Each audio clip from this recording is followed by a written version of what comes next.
alternatives to this dilemma within neoclassical theory, and the only alternative I can find is Jorgensen 1963, which has become textbook with Dornbusch and Fischer. What does Jorgensen and then Dornbusch and Fischer do?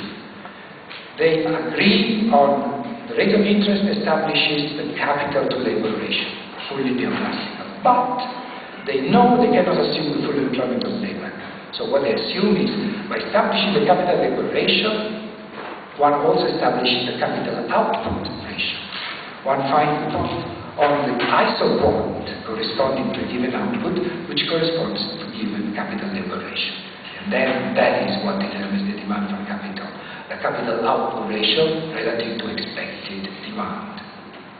But in this way, one gets what is being called the neoclassical theory of investment, which is in fact also called flexible accelerator theory of investment, because there is an accelerator element in it, because demand for capital and therefore investment depends on output and the variations of output. And then what I say is that this, Dornbusch and Fischer say, and they stop. And they don't examine the implication of this. And the implication is that you have two mechanisms going on. The neoclassical capital labor substitution mechanism and the accelerator.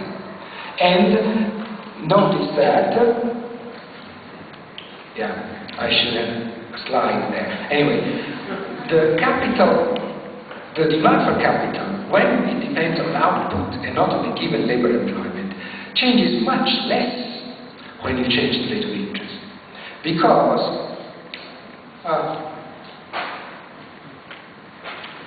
follow my finger.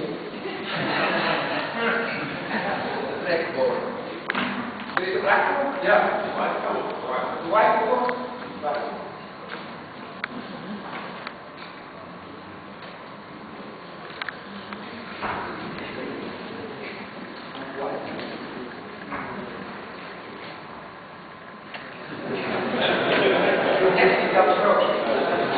Okay, here is L, and this is the isobond corresponding to the expected demand. Now, constant deterministic scale is admitted by Jorgensen and by Fischer, so we can draw straight lines through the object which sets up the scale and ratio. So suppose initially we are here, and this being this level of labor employment. And then suppose the rate of interest goes down, so the K/L ratio is also one increase, and so it becomes this one. Now notice the difference between the demand for capital. If you have the same labor employment, you go up to here, and the demand for capital equal to you have a given output, which means you develop the same price. So the neoclassical substitution mechanism becomes much weaker.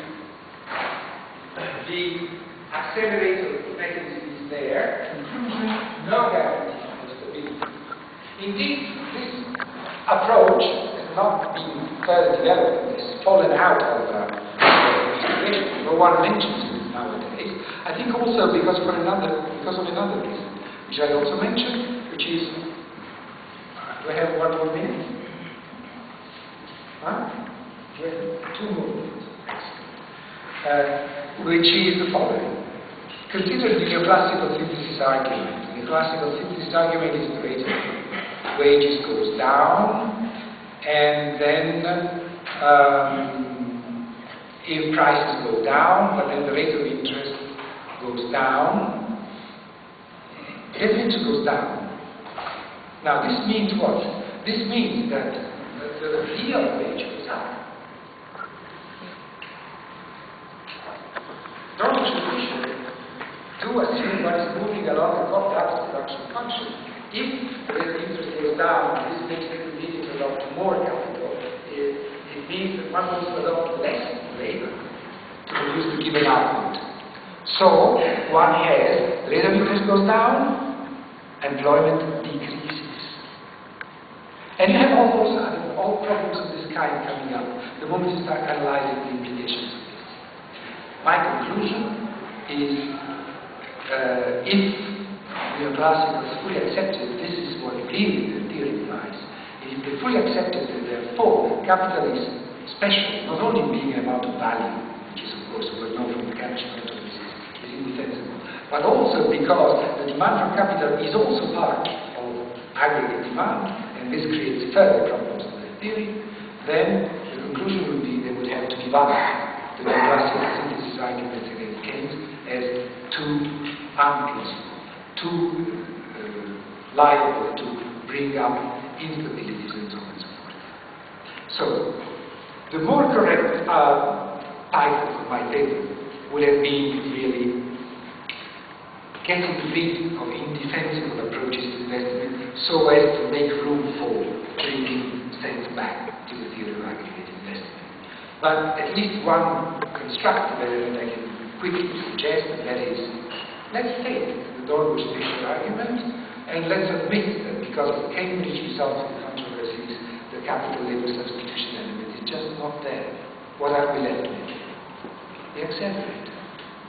And the accelerator is the starting point for any sensible theory of investment.